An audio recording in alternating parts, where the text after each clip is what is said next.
millénaire, très apprécié dans toute la région, dans les montagnes de Kabylie. Voici le reportage de Sophia Chouban. Le hall du théâtre régional de Béjaïa n'a pas désempli. L'heureuse circonstance de la première fête du gland a permis aux Béjaouis d'étaler les produits du terroir dans leur diversité. À côté des deux produits phares que sont l'huile d'olive vierge et la figue sèche, le fruit du gland figurait magistralement sur les étals des stands. L'objectif de la fête de gland a pour but de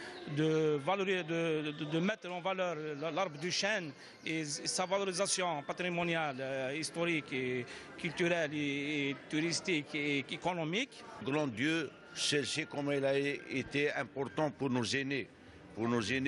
Donc au jour d'aujourd'hui, c'est grâce à tout le monde, toutes les associations, tous les citoyens qui contribuent pour revivre et réhabiliter nos produits du terroir. Le gland a toute une histoire dans la vallée de la Soumam. C'est un fruit riche en amidon qui sert toujours comme aliment dans les régions rurales. Il constitue aussi un aliment pour les animaux domestiques et a été aussi la nourriture de base des moudjahidines durant la guerre de révolution. Il s'agit du gland de chêne vert qui est comestible. Le chêne doux a bien servi à nos aïeux lors des différentes crises qu'ils ont eu à traverser, particulièrement lors de la Deuxième Guerre mondiale, 39-45.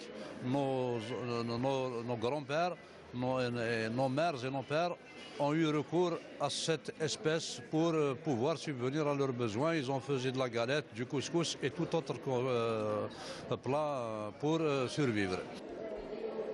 Donc sa cueillette nécessite seulement des bras et un savoir-faire. Il faut que l'université s'engage. Ce n'est pas de la recherche, ce n'est pas de l'uranium. C'est des laboratoires qui doivent faire de la recherche sur une levure et qui, en lui rajoutant des farines sans gluten, pourrait être un aliment important. J'en ai appris un petit peu, puisque bon, j'ai vu que c'est transformé en farine, etc. Et effectivement, donc, il faut absolument donc, promouvoir ce genre de produit. Hein, Béjaïa dispose d'une forêt très dense et dans laquelle beaucoup de richesses naturelles qui faisaient partie de la fierté de notre ville du point de vue économique, social et culturel. Pour ce faire, l'association Insiram Gouraya a initié des ateliers aux écoliers et aux lycéens. Moi et mes élèves, nous avons formé ce qu'on a appelé donc un club de la nature et des savoirs. Ce club-là essaie de participer, de prendre des initiatives dans toutes les actions qui concernent soit la protection de la nature, promotion des produits de terroir, comme ce qu'on a l'occasion de voir aujourd'hui, les savoirs, tout ce qui concerne donc ces trois domaines-là. Le contexte de la fête du gland incite la société civile de Béjaïa à faire connaître les richesses d'un patrimoine forestier dont l'exploitation de ses ressources ne peut être que bénéfique pour tous. Avant l'arrivée du mauvais temps, on a eu droit à quelques belles journées ensoleillées en plein hiver. Les randonnées pédestres dans la région ou dans les régions montagneuses de Béjaïa. Voilà un reportage qui vous est proposé ce soir. Une balade qui permet surtout de découvrir des villages de toute beauté. Sophia Chouban a accompagné un groupe de randonneurs. Barisen est l'endroit approprié pour l'écotourisme avec son incroyable panorama et sa diversité végétale, où l'on trouve assez d'oxygène pour se ressourcer. Pour une visite guidée, tout a commencé par la plantation d'arbrisseaux au bord de la route.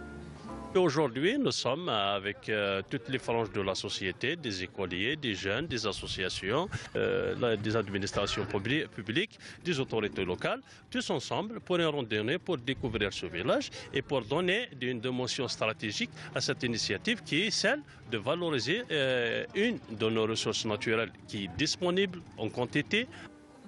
Compagnon de l'homme depuis des millénaires, l'arbre trouve tout son respect dans le mont d'Ibarisen, un lieu mythique et époustouflant pour ces nombreux randonneurs qui plantent au bord d'une route serpentine des centaines d'arbrisseaux.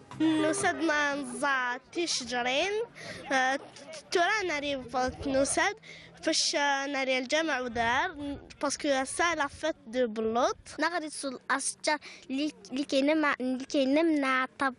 كينمنا التربه من الانجراف ولجمال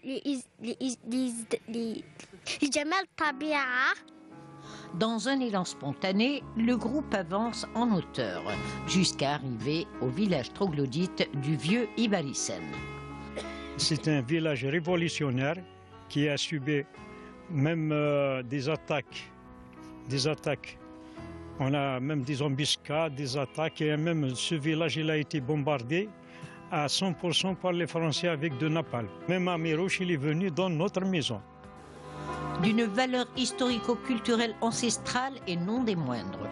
Les ruines de ce pâté de maison sont les témoins d'une guerre et de la vie de leurs habitants aujourd'hui. Ce patrimoine doit être sauvé de l'oubli. Notre région, elle a vocation touristique. Là, il y a des initiatives pour développer le tourisme de montagne. Après une halte dans les deux sites quasi désertés par les populations, la randonnée reprend cette fois différemment, avec une halte pour une escalade dans la montagne. Une occasion pour les amateurs des cordes d'affirmer leur endurance et leur talent. Enfin, le point d'arrivée culmine à près de 1500 mètres d'altitude, ce qui fait le bonheur de ces randonneurs habitués au froid glacial de la montagne. Et c'est dans une ambiance festive de fin d'année que la longue promenade à Ibarisen s'est terminée.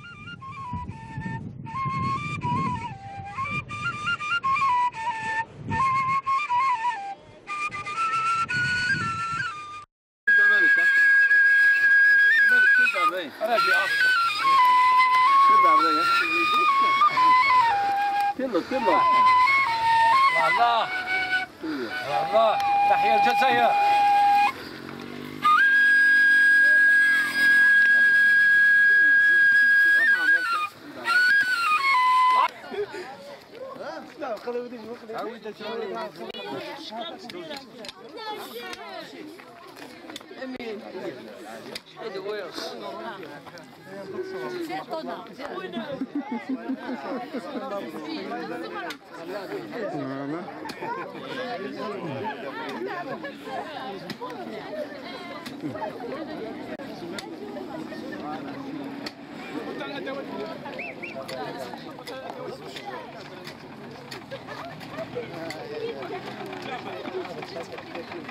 Amen.